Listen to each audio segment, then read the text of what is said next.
आजचा Orange Gate tunnel launching shot आज आपण सुरू केलेला आहे आणि जी TBM आहे ती आपण लॉन्च केलेली आहे। आपल्याला कल्पना आहे की जो आपला ईस्टर्न फ्रीवे आहे या फ्रीवेवरनं आल्यानंतर नागरिकांना खूप फिरून जावं लागत होतं आणि विशेषतः सर्वाधिक ट्रॅफिक जॅम म्हणजे लोक ईस्टर्न सबअर्बवरनं 20-25 मिनिटात अर्धा तास यायचे आणि त्यानंतर अर्धा पाऊण तास लोकांना अजून ट्रॅफिकचा सामना करावा लागत होता। त्याचसोबत आपण जो नवी मुंबईचा एअरपोर्ट तयार केला आहे त्याच्याकडे जाण्याकरता दक्षिण मुंबईतले लोक किंवा वेस्टर्न सबअर्ब्सचे लोक यांच्याकरताही एक प्रकारे खूप लांबचा पल्ला त्याच्यामध्ये त्यांना गाठावा लागत होता आणि म्हणूनच हा जो काही ऑरेंज गेट टनेल आहे याची संकल्पना करण्यात आली आहे।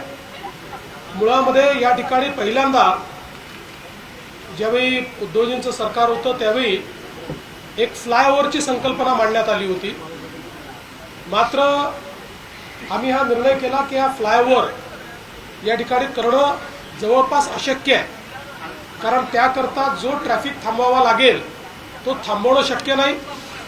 दुसरं त्या फ्लायओव्हर करता जागा पण नाही, म्हणजे मोहम्मद अली रोडचा जो फ्लायओव्हर झाला त्याहीपेक्षा कंजेस्टेड अशा जागेत तो करावा लागला असता आणि म्हणून ही ऑरेंज गेट टनेलची संकल्पना त्या ठिकाणी आपण मांडली आणि अतिशय महत्त्वाचा असा हा अर्बन टनेल असणार आहे की ज्याच्यामध्ये आपण ईस्टर्न फ्रीवेला कोस्टल रोडशी जोडतो आहोत आणि हा जो टनेल आहे आपण विचार केला तर जवळपास 700 प्रॉपर्टीजच्या खालून चाललेला आहे। त्यातल्या अनेक 100 वर्ष जुन्या हेरिटेज प्रॉपर्टीज देखील आहेत। ईस्टर्न रेल्वे आणि सेंट्रल रेल्वे या दोन्हीच्या लाईन्स खालनं तो चाललेला आहे आणि सगळ्यात महत्त्वाचं की त्याच्याही खाली असलेली आपली जी मेट्रो 3 आहे अंडरग्राऊंड त्याच्याही 50 मीटर खालून हा टनेल जाणार आहे। त्याच्यामुळे एक प्रकारे एक ज्याला इंजिनिअरिंग मार्वल म्हणतो अशा पद्धतीचं एक इंजिनिअरिंग मार्वल आपण तयार करतो आहोत आणि त्याचसोबत याची जी सगळी लांबी आहे 2 ट्विन बोगदे आहेत। हे ट्विन बोगदे मिळून ती सगळी मिळून 9 किलोमीटर येईल, पण तसे 3-3.5 किलोमीटरचा एक बोगदा हा असेल आणि त्यातनं त्यांना सुरक्षिततेच्या दृष्टीने म्हणजे 2 लेन + 1 इमर्जन्सी लेन अशा प्रकारची त्याची रचना असेल। मध्ये ते दोन्ही बोगदे जोडलेले असतील जेणेकरून कुठल्या अडचणीच्या वेळी त्या ठिकाणी इव्हॅक्युएशन करता येईल। अतिशय चांगली त्या ठिकाणी सगळी जी काही सिस्टीम्स आहेत त्या सगळ्या सिस्टीम्स म्हणजे जी काही हवा वगैरे आली पाहिजे किंवा तिथलं वातावरण उत्तम राहिलं पाहिजे याकरताच्या आधुनिक सिस्टीम्स त्याच्यामध्ये असतील आणि अत्याधुनिक IT AI एनेबल्ड अशा प्रकारची ट्रॅफिक मॅनेजमेंट सिस्टीम देखील याच्यामध्ये असेल। साधारणपणे डिसेंबर 28 पर्यंत याचं काम पूर्ण करायचं संकल्पित करण्यात आलेलं आहे, पण आमचा आग्रह आहे की ते अजून 6 महिन्यापूर्वी संपलं पाहिजे। L&Tला हे काम मिळालेलं आहे, त्यांची पहिली टनेल बोरिंग मशीन ही आज आपण या ठिकाणी लॉन्च केली आहे। ती यापूर्वी देखील आपल्या ज्या कोस्टल रोड करता मशीन वापरण्यात आलेली आहे त्याच्यामुळे त्याचा अनुभव आहे आणि मला असं वाटतं की अत्यंत वेगानं हे काम ते पूर्ण करतील। दुसरी जी मशीन आहे ती लवकरच येईल, दुसरे टनेलचं त्या ठिकाणी बोरिंग सुरू होईल, त्यामुळे वेळेत हे काम पूर्ण करणं अशा प्रकारचा आपला प्रयत्न आहे। खरं म्हणजे मुंबईच्या ट्रॅफिक करता हा एक अत्यंत महत्त्वाचा एक टप्पा असणार आहे, कारण अगदी जे काही आपले वेस्टर्न सबअर्ब्स आहेत तिथल्याही लोकांना न्यू मुंबई एअरपोर्टला जायला आता 2 मार्ग झालेले आहेत। एक ते लोक आपल्या वरळी टू शिवडी जो आपण एक ब्रिज करतो ओव्हरब्रिज ज्याचं काम पुढच्या वर्षी पूर्ण होईल त्याचाही उपयोग करतील आणि पुढच्या काळामध्ये कोस्टल रोडने येऊन या ऑरेंज गेट टनेलचाही ते उपयोग करू शकतील, जेणेकरून लवकरात लवकर अगदी कमीत कमी वेळात ते एअरपोर्टपर्यंत पोहोचू शकतील। आणि म्हणून मला असं वाटतं एक महत्त्वाचा टप्पा आज मुंबईच्या ट्रॅफिकच्या दृष्टीने आपण पूर्ण केलेला आहे. हजारो लोकांचे हजारो तास हे या ठिकाणी आपण वाचवणार आहोत आणि MMRDAने याच्यामध्ये जो पुढाकार घेतला त्याबद्दल मी MMRDAचं देखील मनापासून अभिनंदन करतो. आज हम लोगों ने ऑरेंज गेट टनल इसका जो टनल बोरिंग मशीन है उसका लॉन्च किया हुआ है. हम सभी लोग जानते हैं कि मुंबई में ईस्टर्न फ्रीवे से जब व्यक्ति आता है तो आने के बाद उसको CSTM से छत्रपति शिवाजी महाराज टर्मिनस से लेकर पूरा घूमकर जाना पड़ता है. बहुत ज़्यादा ट्रैफिक जाम होता है.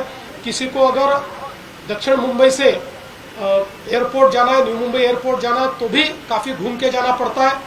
किसी को वेस्टर्न सबब से जाना है तब भी कई अड़चने हैं. इसके मद्देनज़र ये तय किया गया कि जो हमारा ईस्टर्न फ्रीवे है उसको कोस्टल रोड से जोड़ने के लिए एक टनल तैयार किया जाए. ये जो टनल है एक इंजीनियरिंग मार्वल है. करीब 2 टनल मिलाकर ये 9 किलोमीटर का होगा, लेकिन सिंगल स्पैन 3 किलोमीटर का होगा. और इस टनल में ये करीब करीब 700 प्रॉपर्टीज के नीचे से जा रहा है. कई प्रॉपर्टीज इसमें की हेरिटेज प्रॉपर्टीज है. इसके साथ साथ दोनों जो सेंट्रल लाइन और वेस्टर्न लाइन है ये दोनों लाइन्स के नीचे से जा रहा है. और उससे भी नीचे से जो मेट्रो की लाइन 3 जाती है उसके भी 50 मीटर नीचे से ये जाएगा. तो एक प्रकार से अर्बन टनल्स का ये एक इंजीनियरिंग मार्वल हम लोग तैयार कर रहे हैं. ये दिसंबर 2028 तक पूरा होगा, लेकिन हमारा प्रयास है कि 6 महीने पहले इसको किस प्रकार से समाप्त किया जाए. L&T ने ये काम लिया हुआ है. इससे पहले L&T ने इसी प्रकार से जो हमारा कोस्टल रोड है उसका भी टनल तैयार किया हुआ है और सेम स्टार्टा है, तो उनको एक बड़ा अनुभव भी है. अभी दूसरी भी मशीन जल्दी ही लॉन्च होगी और मैं ऐसा मानता हूं कि इसके कारण वेस्टर्न सबब्स के लोगों को भी अगर न्यू मुंबई एयरपोर्ट जाना है तो वर्ली चिवड़ी एक हम लोगों ने एलिवेटेड रोड दिया हुआ है और दूसरा ये जो कोस्टल रोड से लेकर ईस्टर्न फ्रीवे तक का रोड है, ये दोनों के कारण उनको फायदा होगा. और मुझे ऐसा लगता है कि मुंबई के ट्रैफिक को ईज करने के लिए इसका एक बहुत महत्वपूर्ण इस प्रकार से हम लोगों को फायदा होगा. तो मैं मुंबईकरों को इसके लिए बधाई देता हूं. MMRDA ने एक बहुत इसमें पहल की, इसलिए MMRDA को भी मैं बहुत बहुत शुभकामनाएं देता हूं. तर नाशिकच्या तपोवन मधली जी काही झाडं तोडणार येणार आहे त्यासाठी अजितदादांनी देखील आता विरोध केलेला आहे. त्याच्या पद्धतीचं ट्विट देखील केलं. असं आहे की कुंभमेळा हा आपल्या सगळ्यांकरता महत्त्वाचा आहे. त्याच वेळी पर्यावरणही महत्त्वाचं आहे, झाडे महत्त्वाची आहेत. आणि मी असेल, शिंदेसाहेब असतील किंवा अजितदादा असतील, कोणाचंच हे मत नाही की अशा प्रकारची झाडं तोडली गेली पाहिजे. मात्र याच्यामध्ये एक गोष्ट आपल्याला लक्षात घ्यावी लागेल. प्रयागराजचा कुंभमेळा ज्या ठिकाणी होतो तिथे 15,000 हेक्टर जागा आहे आणि आपला कुंभमेळा ज्या साधुग्रामला शतकानुशतक होतोय तिथे फक्त 300-350 एकर जागा आहे. 15,000 हेक्टर आणि 350 एकर.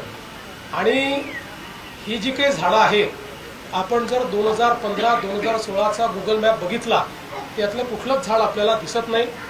ज्यावेळेस महाराष्ट्र सरकारने 50 कोटी वृक्ष लागवडीचा कार्यक्रम घेतला त्या काळात नाशिक महानगरपालिकेने विचार करून ही झाडं लावली, कारण ती रिकामी जागा होती. 12 वर्षात आपण एकदाच ती वापरतो. आता ज्यावेळी तिथे साधुग्रामचा विचार झाला त्यावेळी साधुग्राम तिथे तयार करता येत नाही, कारण डेन्स अशा प्रकारची झाडं झालेली आहेत. आणि म्हणून आता हा प्रश्न निर्माण झालेला आहे.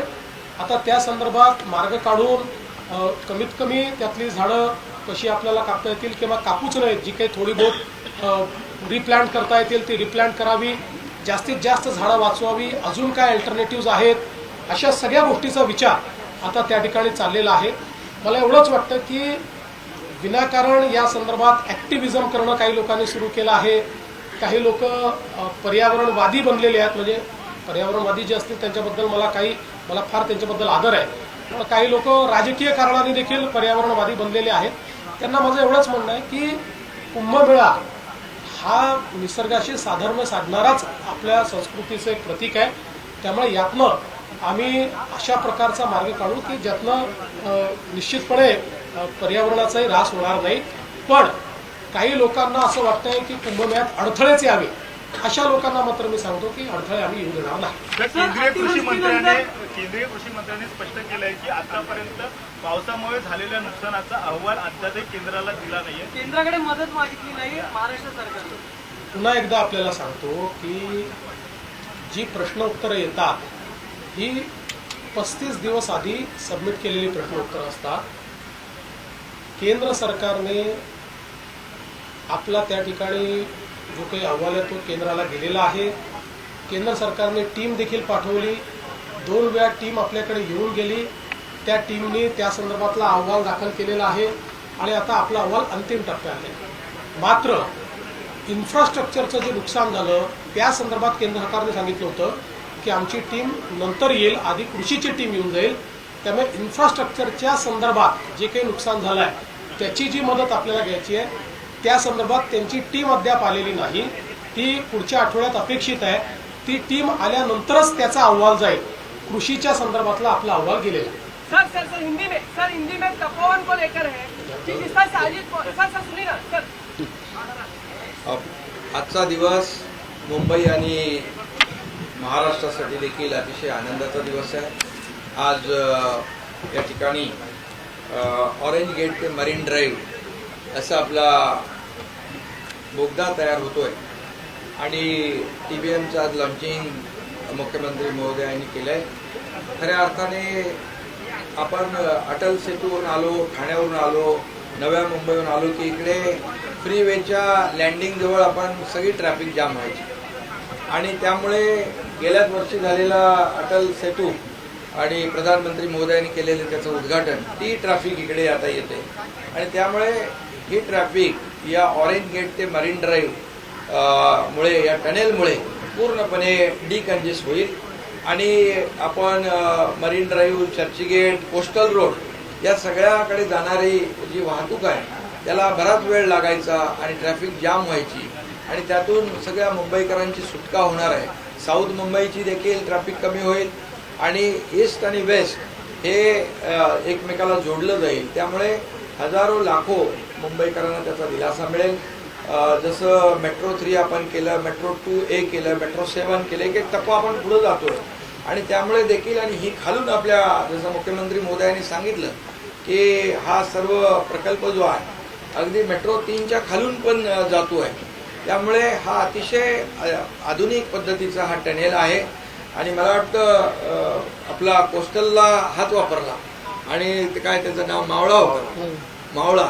आणि मावळा जेव्हा कामाला लागतो तेव्हा आपण पाहतो की कोस्टल रोड किती भराभरा झाला आणि या ठिकाणी देखील हा TBMचा जो मावळा आहे हा देखील या ठिकाणी हा 9 किलोमीटरचं जे टनेल आहे हा एकदम युद्ध पातळीवर, जसं मुख्यमंत्री म्हणाले की 6 महिने अगोदर आम्ही अपेक्षा याची धरतोय. यामुळे पूर्णपणे वाहतूक कोंडी दूर होईल, पेट्रोल, डिझेल, CNG सगळं वाचेल, प्रदूषण कमी होईल आणि लोकांना तिकडे कार्यालयात, ऑफिसमध्ये जाताना देखील वेळ वाचेल, त्यांचा घरी जातानाही वेळ वाचेल आणि त्यामुळे एक वेळ वाचवणारा अतिशय मोठा प्रकल्प, महत्वाकांक्षी प्रकल्प आज सुरू होतोय. यामुळे मुंबईकडे देखील, वेस्टर्न मुंबईकडे जाताना आणि नवी मुंबई एअरपोर्टकडे जाताना देखील याचा फायदा होईल आणि लोकांचा खूप वेळ वाचेल आणि त्यामुळे हा अतिशय महत्वाकांक्षी गेम चेंजर प्रकल्प म्हटलं तर वावगं ठरणार नाही. शेवटी आम्ही जे 3.5 वर्षामध्ये या मुंबईसाठी केलेले प्रकल्प आपल्या समोर आहे आणि आता हा देखील प्रकल्प आपल्या समोर आहे. त्यामुळे आता आमचा पाय ब्रेकवर नसतो, आमचा सतत पाय एक्सलेटरवर असतो आणि म्हणून कामाच्या, विकासाच्या एक्सलेटर आम्ही दाबत असतो. यापूर्वी जसं मुख्यमंत्री म्हणाले की यापूर्वीच्या सरकारमध्ये सगळ्यात ब्रेक लावून ठेवला होता, तो ब्रेक आम्ही काढून टाकला आणि एक्सलेटरवर पाय ठेवलेला आहे.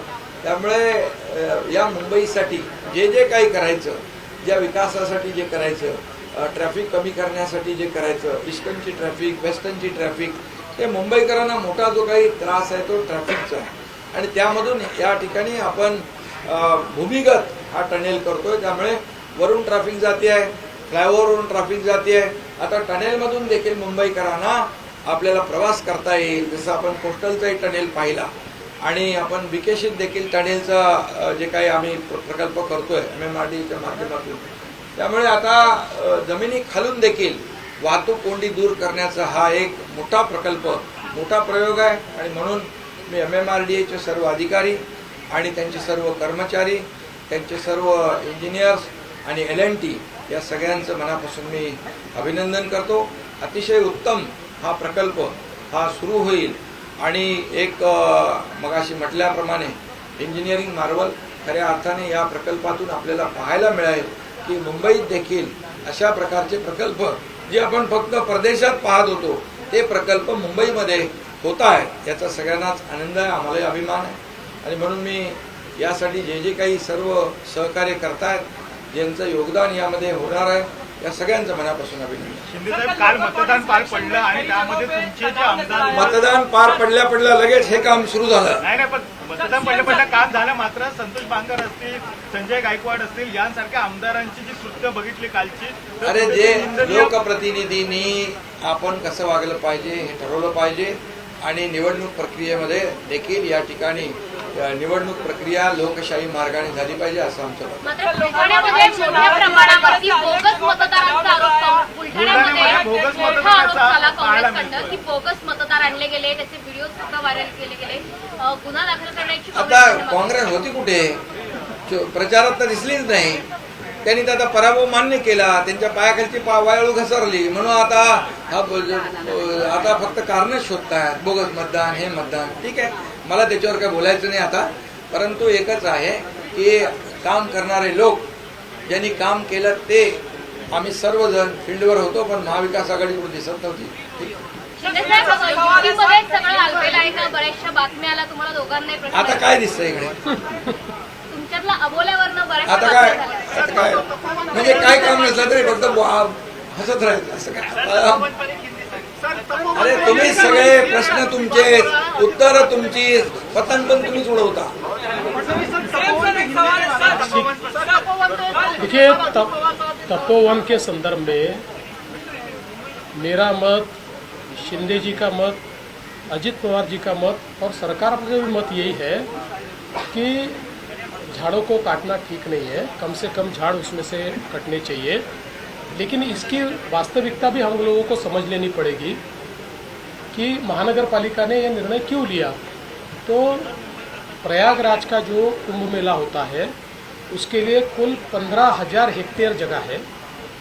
यहाँ पर जो कुंभ मेला होता है और जो साधुग्राम नासिक में हमारा लगता है उसमें 300-350 एकड़ जगह है. इसलिए नासिक चूँकि एक ऐसा शहर है कि जहाँ हमारा रामकुंड भी बिल्कुल शहर के बीचों बीच आता है और उसके पास ये साधुग्राम हमको करना है, उस दृष्टि से वहाँ दूसरी जगह भी नहीं है. और अगर इस जगह के आप 2015-16 के गूगल इमेजरी देखेंगे तो आपको ये झाड़ नज़र नहीं आते. ये झाड़ मूल रूप से जो लगे हुए हैं, ये जिस समय 50 करोड़ की झाड़ लगाने की मुहिम हमारी पिछली सरकार में हुई थी, उस समय महानगर पालिका ने निर्णय किया कि ये 12 साल जगह खाली रहती है, तो खाली जगह थी तो वहाँ पर उन्होंने पेड़ लगाए. बहुत अच्छा काम महानगर पालिका ने भी उस समय किया, पेड़ लगाना अच्छी बात थी. लेकिन अब जिस समय साधुग्राम बनाने का समय आया तो ध्यान में आया कि वो पेड़ों के कारण वहाँ पर साधुग्राम बनाना कठिन है. इसलिए उन्होंने फिर पेड़ों को काटने का निर्णय किया. लेकिन हम लोगों ने भी उनको एडवाइस किया और हमको भी ऐसा लगता है कि इतने बड़े पैमाने पर पेड़ काटना उचित नहीं है. इसलिए हम प्रयास करेंगे कि इसको कम से कम कैसे करें और काटने की ज़रूरत न पड़े. अभी हम लोग जो बिल्कुल बेयर मिनिमम जो पेड़ हम लोगों को रिलोकेट करने उसको आज आप प्लग आउट करके हम रिलोकेट कर सकते हैं, तो उस प्रकार से सेम सॉइल में भी हम लोग उसको रिलोकेट कर पाएंगे. तो उस प्रकार से उन्होंने प्रयास करना चाहिए. कंसल्टेंट्स को जो इस क्षेत्र में बोटेनिस्ट जो है या फॉरेस्ट विभाग के जो लोग हैं इनसे कंसल्ट करना चाहिए. इस प्रकार से हम लोगों ने उनको कहा हुआ है.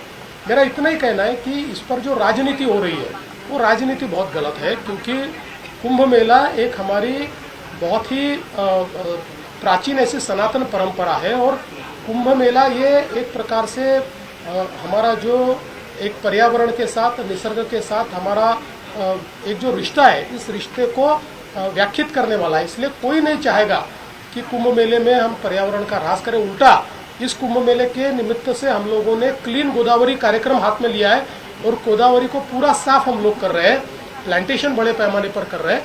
तो मुझे लगता है कि इसमें राजनीतिकरण नहीं होना चाहिए, जो आवश्यक है वो किया जाएगा, लेकिन अनावश्यक किसी को भी पेड़ काटने नहीं दिए जाएंगे। लोकल बॉडी इलेक्शन में जो तनाव खासकर कल नजर आया, जिस तरीके राजनीतिक समीकरण थे, कहीं बीजेपी राष्ट्रवादी से या शिंदे राष्ट्रवादी से लड़ता हुआ नजर आया। सवाल अब इसके आगे जाकर ये भी कि 21 तारीख को काउंटिंग होनी है, इसलिए दिन ईवीएम रखी जानी है, वो भी एक लॉ एंड ऑर्डर का बड़ा इशू होगा। कभी से सुरक्षा की मांग कर रहे हैं कल और बात। देखिए, पहली बात तो ये है कि ये कार्यकर्ताओं का चुनाव था, इसलिए हम तीनों पार्टियों ने यह तय किया कि जहां जहां कार्यकर्ता प्रबलता से चुनाव लड़ना चाहते हैं वहां कार्यकर्ताओं को लड़ने दिया जाना चाहिए, क्योंकि ये बिल्कुल हमारी आखिरी इकाई है शहरों में। और कार्यकर्ता हमेशा कहता है कि भाई आप लोगों के लिए हम मेहनत करते हैं, हमारे लिए आप कब करोगे। इसलिए हमने तय किया कि कार्यकर्ताओं को लड़ने दीजिए। हम तीनों नेता अपने कार्यकर्ताओं के लिए प्रचार में भी गए। मैं मुख्यमंत्री हूँ, लेकिन मैं 10,000 वोट वाले शहर में भी गया, क्योंकि वहाँ कार्यकर्ता लड़ रहा था और इस माध्यम से लोगों तक हमारी बात पहुँचती है। इसलिए हमने इस चुनाव को ठीक ढंग से निभाया। और मुझे ऐसा लगता है कि इक्का दुक्का जगह पर तनाव हुआ, मैं नहीं कहता, लेकिन वो छोड़कर ओवरऑल कहीं पर भी तनाव नहीं दिखा। ये पीसफुली हुआ, क्योंकि हमने अपने अपने केडर्स को कहा था कि भाई कहीं पर अगर हम एक दूसरे के सामने लड़ रहे हैं तब भी हम एक दूसरे के शत्रु नहीं, हम एक दूसरे के दोस्त हैं, हम लोग साथ में सरकार चलाते हैं, इसलिए इसको अलग ढंग से न लिया जाए। तो मुझे लगता है कि इस मामले में कोई किसी के मन में शंका नहीं है। और मैं आज भी कहता हूं कि आप देखिएगा, हम तीनों पार्टियां मिलाकर 75% जो नगर पालिकाएं हैं उस पर हमारा कब्जा होगा, या हम लोग उसको जीतेंगे तीनों पार्टियां मिलाकर। और अब ये तो ठीक है कि 21 तारीख का मतदान, अब उसके ऊपर तो मैंने उसके ऊपर मेरा भाष्य किया है कि बहुत ही गलत निर्णय है, लेकिन अब चूंकि न्यायालय का निर्णय और इलेक्शन कमीशन का जो निर्णय होता है, दोनों को स्वायत्तता है, तो उस पर हम ज़्यादा क्रिटिसाइज नहीं कर सकते। लेकिन मुझे पूछेंगे तो मुझे चुनाव डेफर करने का भी और जो काउंटिंग है उसको डेफर करने का है, दोनों निर्णय मुझे ठीक नहीं लगे हैं, तो उस पर मेरा रिजर्वेशन है ही। लेकिन मुझे लगता है पुलिस के ऊपर ये जिम्मेदारी है, क्योंकि ये आज ही मैं आपको बोल देता हूँ कि जैसे ये लोग हारेंगे 21 को काउंटिंग के बाद, जैसे हारेंगे वैसे ये लोग बताएंगे कि सरकारी पार्टी ने षड्यंत्र करके काउंटिंग को आगे बढ़ाकर ईवीएम कैसे बदल दिए। ये रिथोरिक आने वाला है, ये एक प्रकार से उनका डायलॉग तय है। लेकिन फिर भी मुझे इस बात का विश्वास है, और इसलिए मैं तो आज अपील करता हूँ कि इलेक्शन कमीशन ने पॉलिटिकल पार्टीज को अलाउ किया है, सारी जो अपोजिशन की पॉलिटिकल पार्टियां हैं अपने 2-2 प्रतिनिधि ये जहां ईवीएम रखे हैं उसके बाहर खड़ा करे, 24 घंटा पहरा दे, हारने के बाद इसके ऊपर टिप्पणी न करे।